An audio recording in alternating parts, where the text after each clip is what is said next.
ഒരിക്കലും അബൂ ഹുറൈറ റളിയല്ലാഹു അൻഹു ഒരു ആയത്തിൻ്റെ അർത്ഥം ചോദിക്കാൻ വേണ്ടിയിട്ട് മഹാനായ അബൂബക്കർ സിദ്ദീഖ് റളിയല്ലാഹുവിൻ്റെ അരികിലേക്ക് പോവുകയാണ്. ആ ആയത്തിൻ്റെ അർത്ഥം അബൂ ഹുറൈറ റളിയല്ലാഹുവിന് അറിയാം. എന്നിരുന്നാലും മഹാനവറുകൾക്ക് വല്ലാത്ത വിശപ്പുണ്ട്.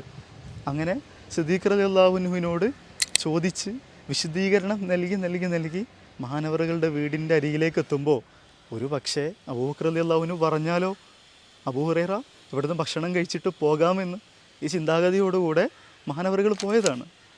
പക്ഷേ സിദ്ദീഖ് റളിയല്ലാഹുവിന് കാര്യം മനസ്സിലായിട്ടില്ല. അർത്ഥം പറഞ്ഞു കൊടുത്തു. മഹാനവറുകൾ അവിടുന്ന് തിരിച്ചു വരികയാണ്. നേരെ ഉമർ ബിൻ ഖത്താബ് റളിയല്ലാഹുവിൻ്റെ ചാരത്തേക്ക് പോയി അർത്ഥം ചോദിച്ചു. മഹാനവറുകൾക്കും കാര്യം പിടിയിട്ടില്ല. അർത്ഥം പറഞ്ഞു കൊടുത്തു.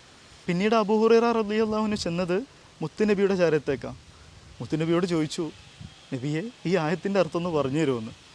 അള്ളാൻ്റെ ഹബീബ് പറഞ്ഞു, അബൂ ഹുറൈറ അങ്ങേക്ക് ആയത്തിൻ്റെ അർത്ഥമല്ല വേണ്ടത്, ഭക്ഷണമാണ്.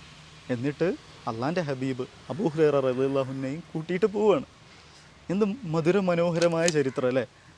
അബൂ ഹുറൈറ റളിയല്ലാഹു അൻഹു പറയാതെ പറഞ്ഞ കാര്യം അള്ളാൻ്റെ റസൂൽ സല്ലല്ലാഹു അലൈഹി വസല്ലം തങ്ങൾ മനസ്സിലാക്കണം. ഇതിൽ നമുക്കൊരുപാട് പാഠങ്ങളുണ്ട്.